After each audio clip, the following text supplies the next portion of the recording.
When you ask people to do the simplest of tasks for you, it doesn't always go as simply as you think it would. In this case, the guilty one is UBEREATS. If you're a driver who delivers food for them, it's never as easy as it makes out. Total and utter incompetence. How do everybody? Welcome back to the channel for a Wednesday. I hope you're all doing okay, and thank you for joining me once again. Well, us taxi drivers have had a bit of a tough time of it lately. You see, we're one of those industries that rely on other industries working, such as pubs, restaurants, hospitals, airports, all that sort of thing. Basically, if they don't, we've got no one to take anywhere and we can't earn any money. This has been going on for at least the last 14 months at least, and we've all been affected very, very heavily in different ways. On Sunday, I'm going to be doing a live stream which you can tune in for, and I'll let you know a little bit more about the taxi industry and you know, my thoughts on it and what I think is going to happen next, and you know, my reaction to what help we've had, if any, or what little help we've had, so you can tune in for that. Well, because of all this, we've had to look for money in other places, and an awful lot of us, including me, have gone on to things like food deliveries with Just Eat and Uber Eats and all that sort of thing. What really pisses me off with these companies is when they get too big for their boots and they start relying on the good old artificial intelligence, you know, the kind that can get you banned from YouTube for a week. And also they rely on cheap labour who basically don't understand how to solve problems, and it causes a right old mess. Well, I felt foul of that this week, didn't I? When you work for any of these companies, there's certain information you have to provide to them, and one of the most vital bits is details of your insurance cover.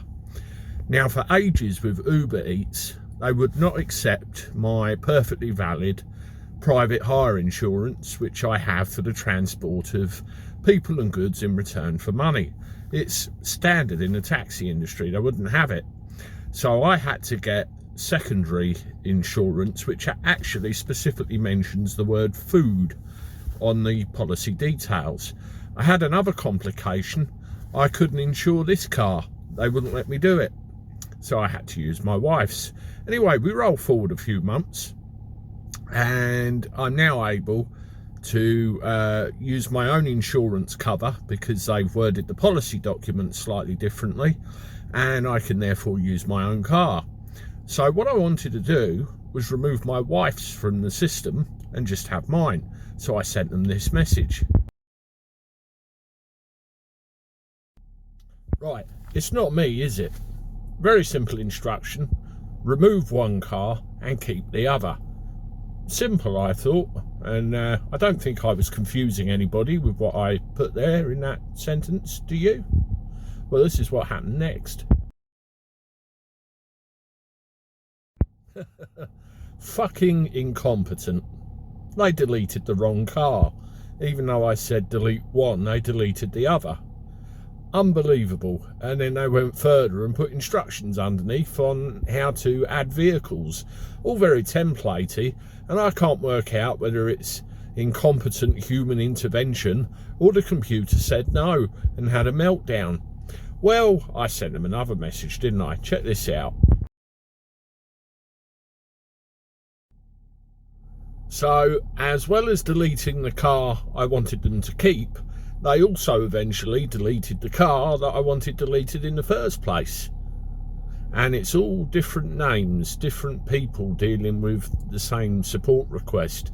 It doesn't work. It's a failure of communication completely and blanket fucking incompetence. And the conversation went on a little more. This is what happened next. I asked them, quite simply, to put the vehicle back again. And then I got a message through saying, could you please tell us the details of the vehicle, the colour, the make, etc. You fucking deleted it. Surely you can put it back the way it was. Unbelievable. Anyway, the conversation went on and on. Eventually, I managed to get my car re-added. but it went on twice. And then I had to send another message to get one of them removed, which of course they did, and eventually they accepted my insurance. What a complete and utter clusterfuck the whole thing was. So simple, such a simple process, and it went completely wrong. I mean, thankfully, I'm all right and I'm out on the road and I'm earning, which is the main thing. But how many times does this have to happen in the background with these totally incompetent call centre staff who can't understand basic questions which are sent to them, and a computer system which doesn't know a microchip from an oven chip? It's absolutely ludicrous. I really wish these companies would pull their act together and do things properly. It's complications for everybody. Anyway, that's Uber Eats on the driver's side of things. I'm sure on the other side of things you can get a delicious Big Mac and large fries delivered to you anytime you like. Anyway, I'm off. Have a good one, and I will see you on the next video, which hopefully won't be too long away. Toodaloo.